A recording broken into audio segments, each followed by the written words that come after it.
So it all started with a press release, and Camilla read it at the same time you did. On a Tuesday morning, a document left the palace and landed in newsrooms, published on the website the way 100 others are every year. They go out constantly, filled with the kind of language the institution uses when it wants something to sound organized, rational, efficient, realignment of responsibilities, enhanced modernization, greater operational clarity. And the Queen discovered her own diary was being emptied by reading about it on the internet. Nobody called her. Nobody walked down a corridor the night before to tell her it was coming. The document landed in the morning, and she had to go looking for her husband to talk about it. A woman married to the king for 20 years, living in his houses, whose office runs on the same accounts. Found out through a website. Now set everything else aside for a moment, because the detail that actually matters here is not what was taken from her. It is how they told her. You do not accidentally forget to inform the Queen that her entire schedule is being cleared. That does not happen by oversight in a building where 3 people review the wording of a birthday message before it goes out. Someone decided she would find out this way, and someone senior signed off on that decision. The choice not to tell her is, in itself, the message. A quick word before we go further. I am Harold. I spend my time going through everything that moves around this family. The filings, the official records, the stories that got buried before anyone finished asking the right questions. What you are about to hear is me putting the pieces together the way I read them. Stay with me to the end because the last part of this lands on a decision William made that almost nobody picked up on. Start with what she said afterward, because it is the most revealing thing anyone quoted from that week. Camilla reportedly told her staff that she is 75 years old and cannot think of anyone other than the Queen who was ever genuinely present in that institution with her. Sit with that.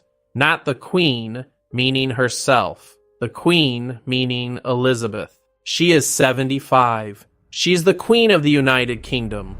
And when she searches her entire professional life for someone who was actually beside her, inside that institution, the only name she finds belongs to a woman who died in 2022. Everyone else merely tolerated her. She knows that. She has always known it. And she carried on anyway. And that is everything. Because what happens with Camilla is that even the people who cannot stand her eventually come around. Now read the document carefully, because the interesting part of that press release is what is missing from it. Royal watchers spotted it within about an hour, the way you notice a missing tooth. Her name was gone from key state functions, gone from diplomatic briefings, gone from the calendar of upcoming high-profile events. Several of her long-standing patronages had been quietly reassigned, some to Catherine, some to newer and younger figures the public could not have named a year ago. Events she had led for more than a decade were either rebranded under someone else or quietly canceled. A patronage, if you have never had reason to think about one, is the arrangement where a member of the royal family attaches their name to a charity. It sounds ceremonial. It is not. A royal name on the letterhead is worth real money in donations. It gets a chief executive into rooms they could not otherwise enter, and the person whose name it is decides which causes receive that lift. Handing over a portfolio of patronages is handing over a working power base. Everyone involved in that document knew exactly what they were transferring. None of it required anyone's permission. All of it was done in a document she never saw in advance. And according to sources inside Clarence's house, staff described her reaction as volcanic. One account has her saying it in 6 words. After everything I have done, he does this. Not they, not the palace, not the household, not the institution. He. She knew who had done it before she finished reading the first page. And she has not been wrong about that once in 50 years of reading that building. The he is William. And this family has done a version of this before, which is the part that should be making people inside that palace genuinely nervous. In the years before 1997, a woman inside that institution found her diary thinning out, her name coming off things, and her position being quietly reorganized by people who never once said any of it to her face. That woman went and told her story to a television camera, and the damage from that decision is still being managed 30 years later. Everyone currently sitting in that building grew up living inside the consequences. Here is where the timeline gets genuinely interesting, and it is the part that makes the press release look worse rather than better on closer examination. None of this was sudden. The restructure document had been circulating internally for months, described as a comprehensive strategy to modernize royal functions. Charles had seen early versions. He had approved portions of it, and according to internal sources, he did not fully work through the implications it carried for his own wife. That claim is doing a lot of heavy lifting for a lot of people, and it deserves some scrutiny. It is entirely possible that a man approaching 80, managing a cancer diagnosis publicly confirmed by Buckingham Palace in February 2024 and covered extensively since, read a strategic document about patronage allocation without mapping every consequence back to his own marriage. It is also exactly what you would say afterward if you had understood it perfectly and preferred not to be the one to break the news. Nobody outside that family knows which one is true. But watch what he does over the next 2 weeks, because his actions will say considerably more than any briefing. By lunchtime on the day the news spread, Camilla had requested a private meeting with her husband. Not with William, not yet. With Charles. And what happened in that room was described by everyone who came to hear of it as explosive. She held the documents up in front of him like evidence, and asked whether he had known. Charles hesitated. That hesitation compressed the entire marriage into a single moment. He did not say no. He did not say yes. He paused long enough to calculate which answer cost him less. And she has spent 50 years reading that man's face. She had the answer before he opened his mouth. And then she said the thing she had been holding back for 2 decades. She called it a betrayal. She told him she had stood beside him when people spat at her in the street.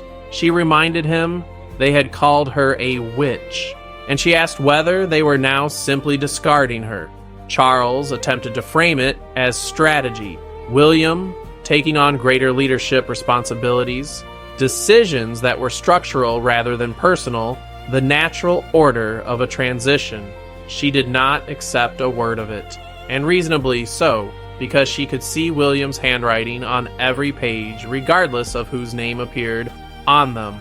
A second meeting was arranged, this time with 3 people in the room: Charles, Camilla, and William. And by all accounts, she arrived without preparation in the emotional sense of that word. She was not going there to plead with anyone. She was going there to say it directly to his face. She told William he was stripping her of responsibilities she had earned. Not inherited, not acquired through marriage, earned through her own accumulated work over decades. That distinction matters enormously to her, and it is honestly the most compelling part of her situation, because everyone else in that room arrived at their position through birth. She's the only one who had to build hers from nothing, while the rest of the country was actively working against her. William did not raise his voice, which is worse than shouting, and he knows it. He told her this was about the future, that the public wants a monarchy representing the next generation, that he is preparing for that none of this was designed to punish her.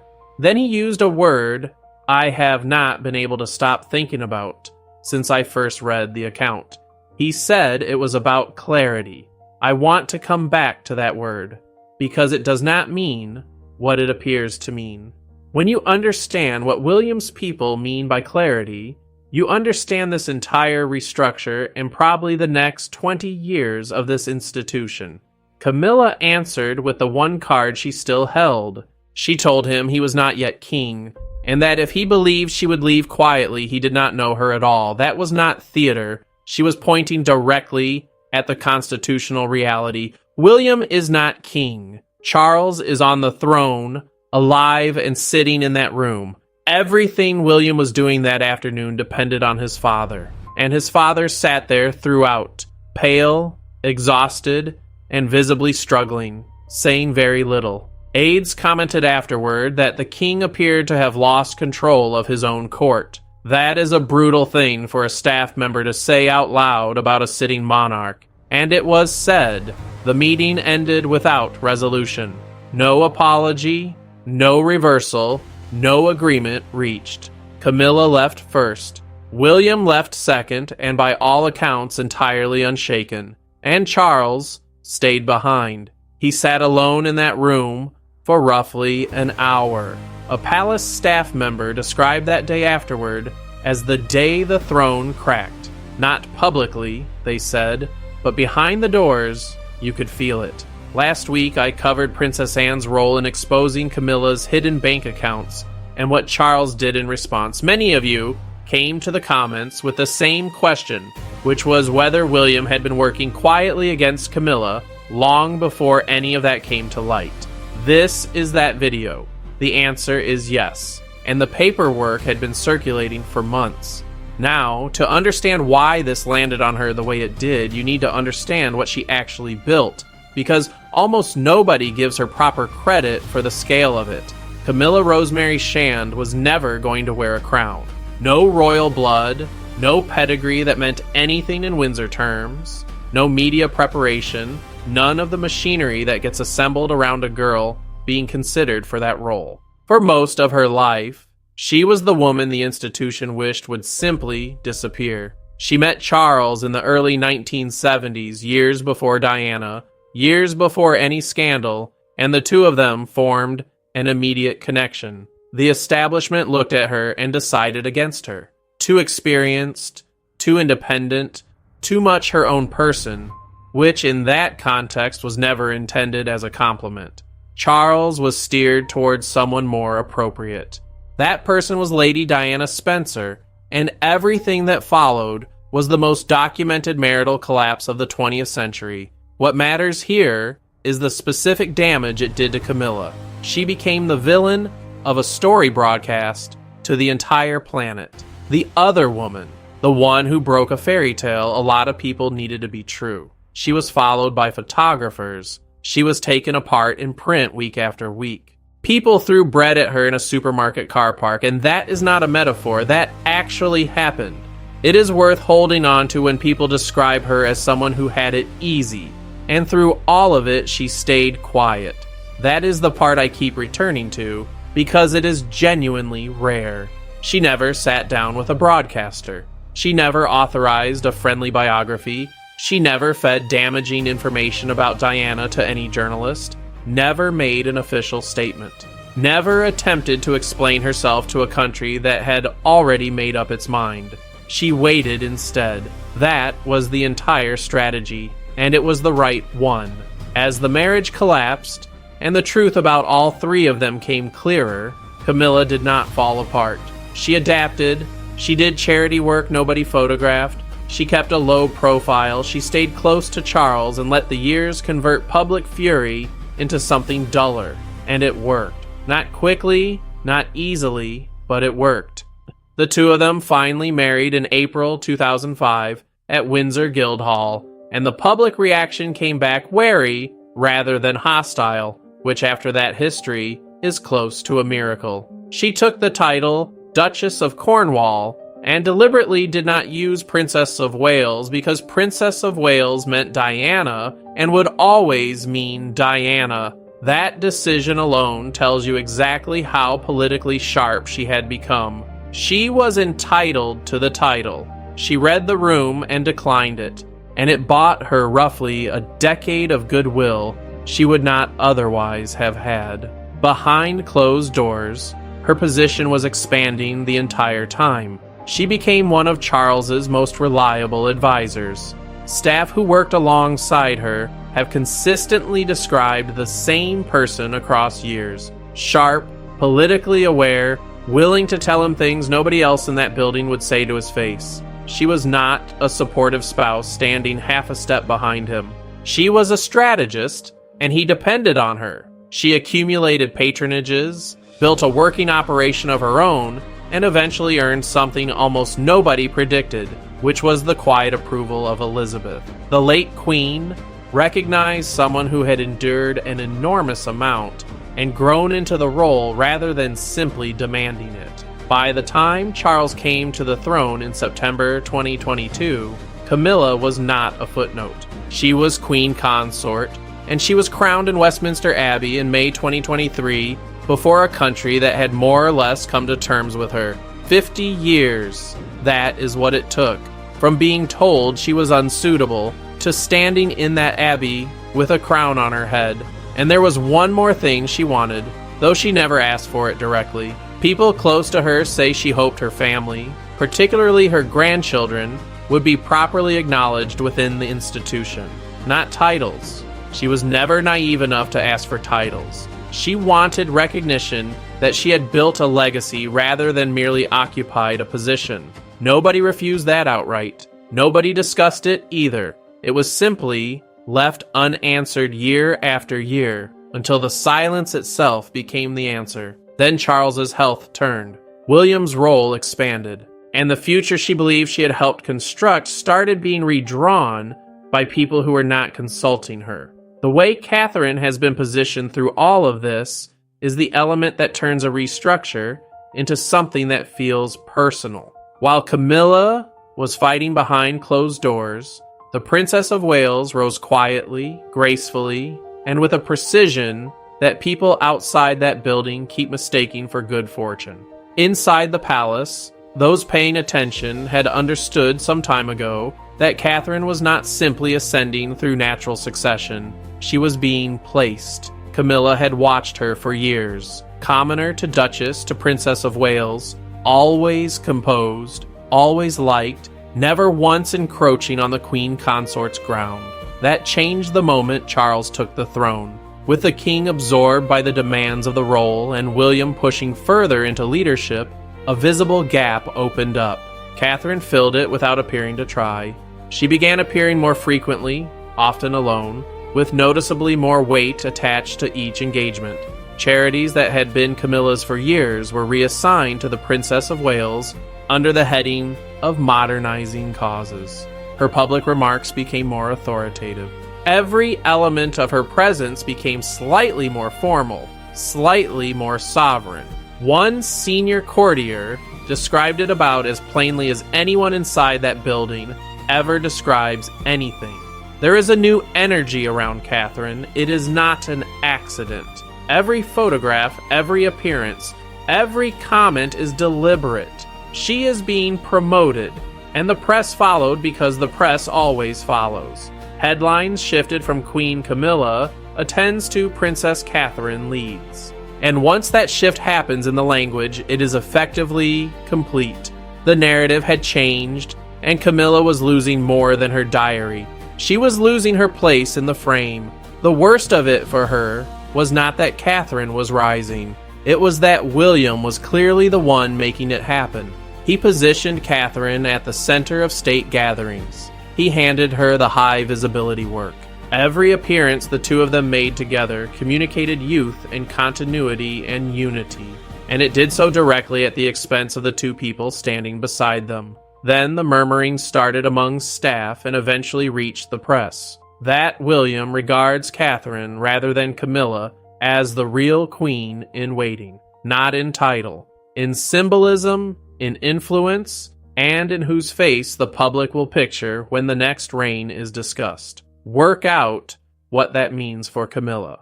By the time Charles' reign ends, the country will already have been conditioned to picture someone else in the role. She will be a paragraph from a previous era. I want to give William his argument properly because a flat villain is no use to anyone. His case is stronger than his manners. He is not doing this because he dislikes his stepmother. He is doing it because he watched this institution dismantle his mother in public over a period of years, while everyone inside kept telling each other they were protecting something. He came out of that with one conviction, that the crown survives on being wanted rather than on being owed, and that anyone in the photograph who costs the public a moment of hesitation is a liability the institution cannot afford in a century where it has to justify its existence annually, and he is right about the mechanics. That is the uncomfortable part. In 15 years, no one under 40 will be able to explain who Camilla is without a 2-minute preamble about events from before they were born. Every appearance she makes until then spends a small amount of the goodwill he's trying to bank for his own reign. He ran the numbers. The numbers said remove her. Everything after that is execution. And the machinery around it was close to airtight. Every time a story about Camilla's shrinking presence started building momentum, something else arrived to take the oxygen. Catherine at a children's hospital, George at a new engagement. A family photograph released at exactly the right hour. The press cooperated because the press needs content. The public largely did not notice. There was one afternoon during all of this that I would put on screen if I were producing a news bulletin, because it captures the whole thing in roughly 4 seconds of footage. A reception, cameras present, the usual arrangement. Camilla arrived and took the position she has taken at 1,000 of these, slightly to the side and half a step back, which is where a consort stands. Catherine came in afterward and went to the center, because that was the position she had been given. And the photographers turned, not rudely, not all at once. They rotated the way a room full of professionals does when it works out where the picture is. And for about 4 seconds, Camilla stood in a room full of lenses with none of them pointed at her, holding the same expression she has held through 30 years of considerably worse, while a woman 40 years younger did the job she used to do, 6 feet away. Nobody said anything unkind. She simply stopped being the photograph, in public, in real time. And she stood there and let it happen, because there is no version of reacting to that which does not make it worse. Now here's the thing about a blackout that nobody inside a palace ever seems to fully absorb. Silence does not stop a story. It only removes the palace from it. The story continues perfectly well without any official input, assembled out of diaries and photographs and absences by people with an internet connection and a lot of time. Social media noticed first, which is where these things always begin now.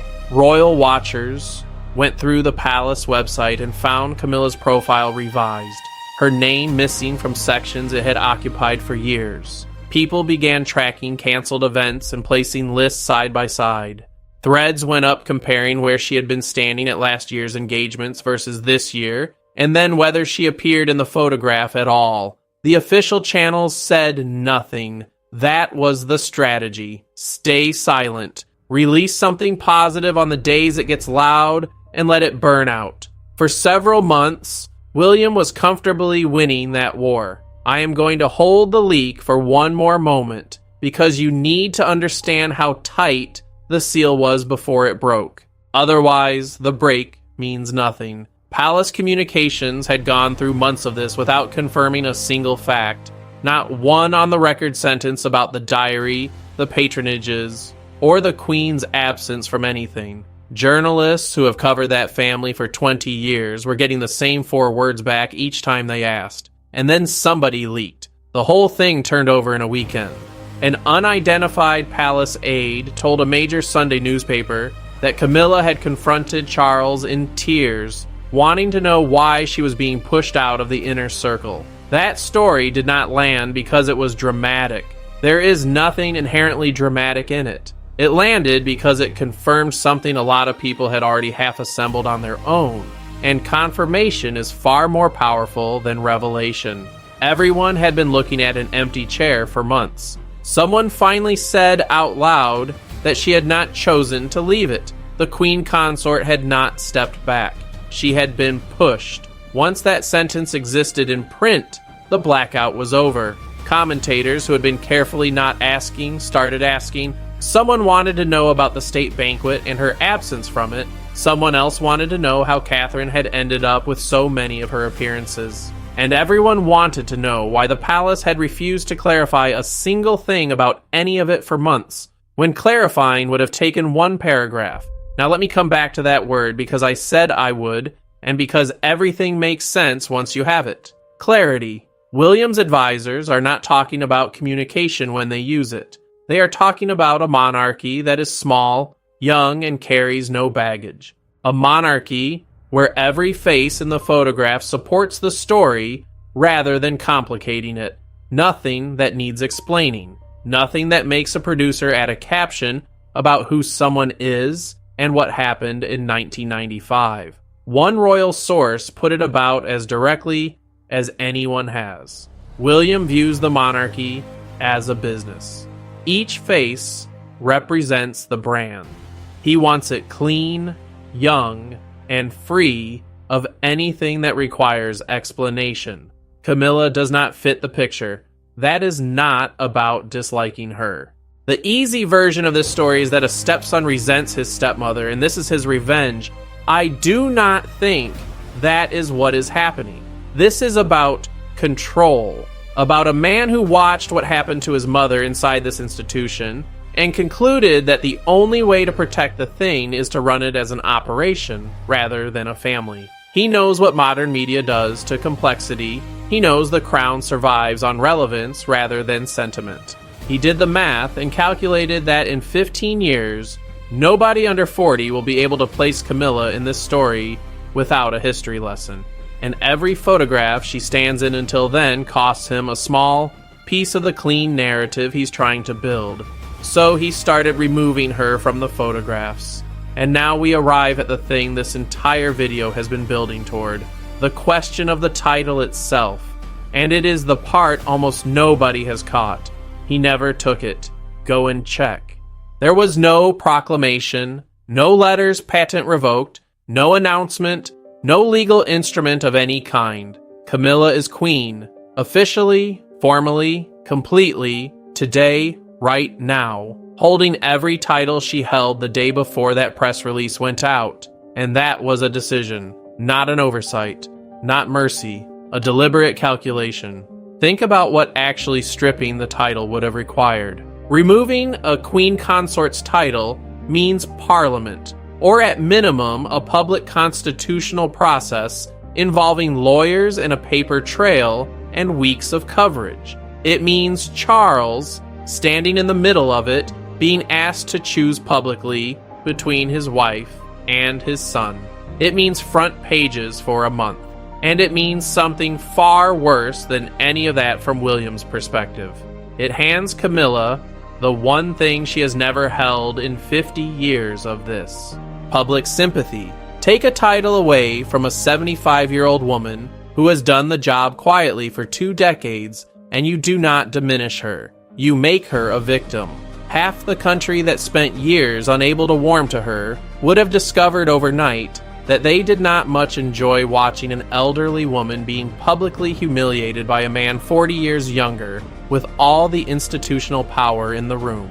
He left her the word and took everything the word does. The patronages, the state functions, the diplomatic briefings, the visibility, the staff relationships, the place in the frame. He removed every single thing the title was designed to do and left the title sitting on top of the vacancy.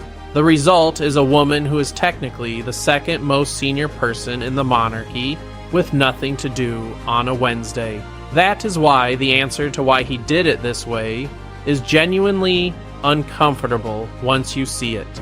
He did not fight her. Fighting her would have made her real. He made her ceremonial, which in that institution is another word for finished. And he did it without ever giving her anything to push back against. There is no document to appeal, no decision to overturn, no moment where anyone did anything she can point at.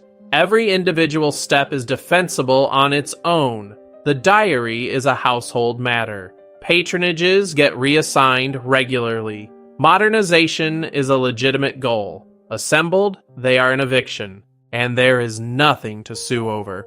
I have gone back and forth on whether that is brilliant or contemptible, and landed somewhere in the middle, which is that it is both simultaneously, and William knows it is both.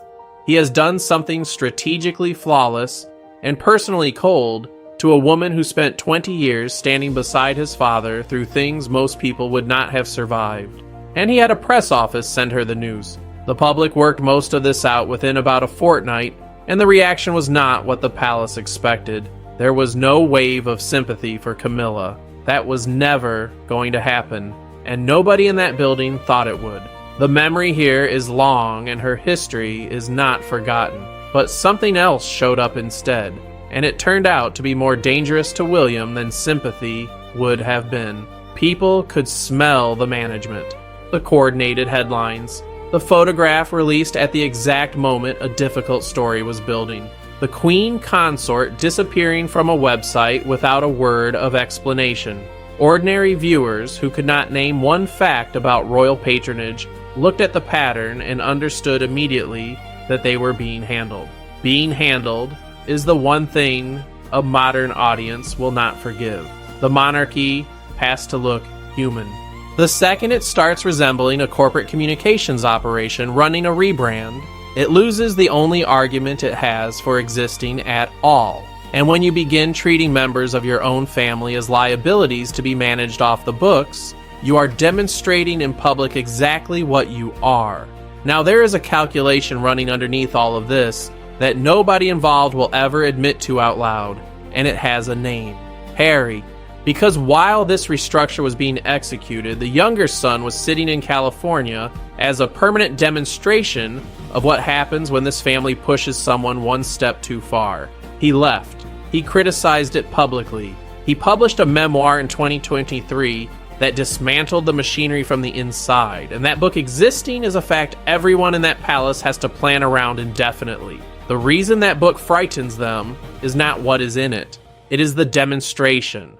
Harry proved that someone raised inside that silence can decide at any point, without warning, that they are done with it, and that there is nothing anyone in that palace can do to stop them once they have made that choice. Every calculation about how far a family member can be pushed now has that precedent sitting inside it. Camilla is not Harry. She's never going to sit down with a broadcaster, and she's never going to write anything, and that is not a guess. It is 50 years of demonstrated behavior. Her entire method has always been silence, but the palace has to know that cornering her carries a specific risk, because she has been inside that machine longer than almost anyone currently alive. She has been present for decisions the public will never hear about. She has observed conversations, compromises, and arrangements that would rearrange several reputations if they were ever described by someone who was in the room.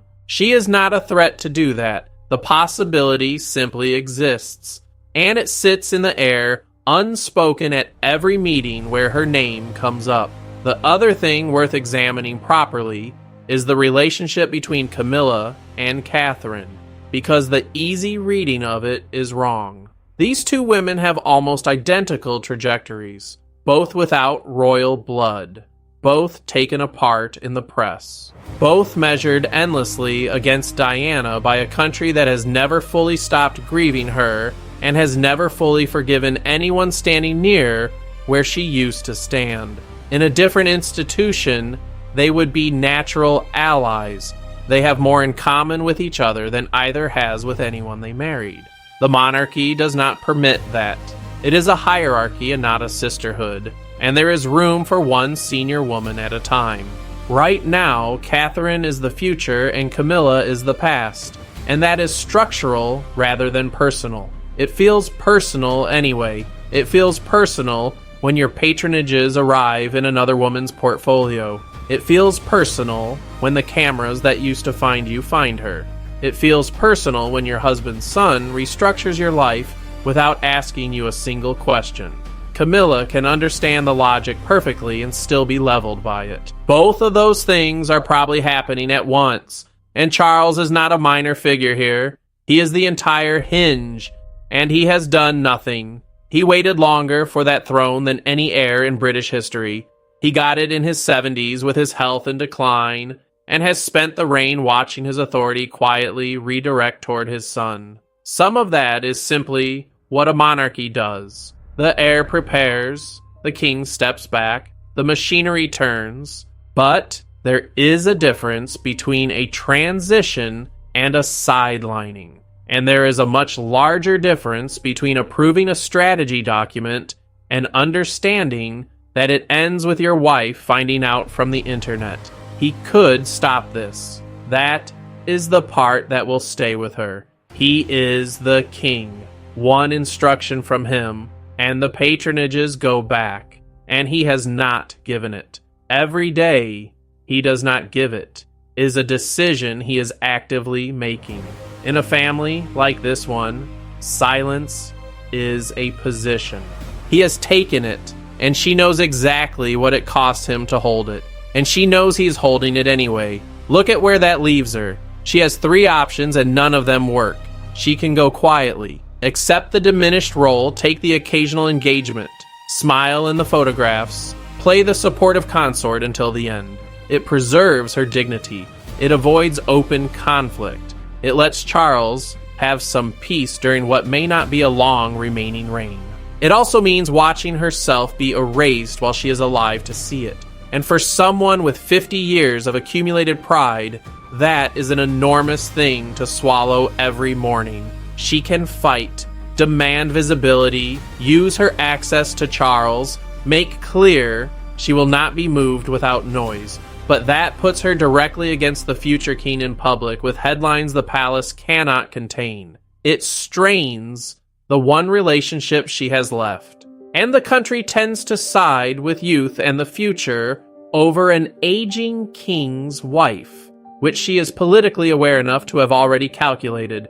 Or she can simply withdraw, not announce anything, not resign anything, just spend more time at her private home, reduce her engagements, and stop. Choose quiet over relevance. After 50 years of being examined by strangers, the appeal of that has to be considerable.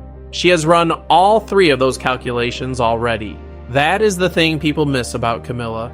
She is not simply sitting somewhere being wounded, or not only that, she is doing what she has always done, which is working out the odds on every available move, and finding that this time there's no good one on the board. Every path ends in the same place. Silence is surrender. Resistance is self-destruction. Withdrawal is both of those wearing a coat. Whatever she chooses, the thing itself is already done. The restructure went through. The patronages are gone. The diary belongs to someone else. The photographs have moved. She is still queen. She still has access, relationships, and 40 years of institutional knowledge that nobody else in that building holds. But she has stopped being the subject of the story and become a supporting character in someone else's reign. And for a woman who fought that hard to be seen at all, that is a worse outcome than losing power. Losing power is an event. You can be angry about an event.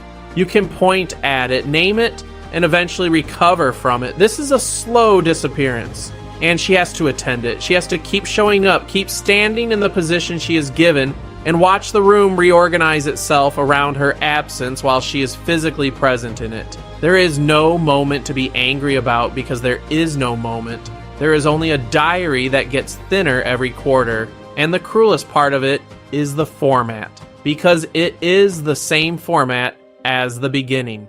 50 years ago, Camilla Shand was told she was unsuitable, not sufficiently noble, not sufficiently simple, too complicated a woman to stand beside a future king without costing him something. She spent half a century proving them wrong by refusing to argue, and she won. She earned the crown, and she thought that settled the question permanently. It settled nothing. The decision was simply moved to a different room, because the message this year is identical to the message from 1973. She does not fit the picture. The only thing that changed is who is holding the pen. And this time, it is not the tabloids or the establishment. It is her own stepson. In a document he did not show her, describing her as a complication to be managed. She survived a country that despised her. She has no strategy left for the decision of her own family to consider her inconvenient. Someone will write all of this down properly one day, long after everyone involved is gone. And that account will have a strange shape to it. It will say that a woman spent 50 years becoming Queen of the United Kingdom against the settled opinion of the entire country, and that she managed it, and that the achievement lasted roughly 3 years before a younger man with a strategy document quietly converted it into an honorary position, and it will note that nobody ever said it to her face. There was no meeting where it was decided, no letter, no moment she could point to afterward and say that is where it happened. There was a Tuesday, a press release, and a name that had stopped appearing in the relevant paragraphs. She will keep the title until the day she dies because William concluded that leaving it with her was the most efficient way of ensuring it never means anything again, and she will carry it to whatever events she is still invited to, standing in whatever position she is given beside the husband who could end all of it with a single instruction, and has decided that the instruction costs him too much. 50 years of patience earned her a word. She will spend the rest of her life carrying it through an institution that has already moved on, and every person she meets will address her as Your Majesty, and not one of them will need anything from her. Thanks for watching. Hit like and subscribe because there is more of this restructure still coming, and I will bring it to you when it does.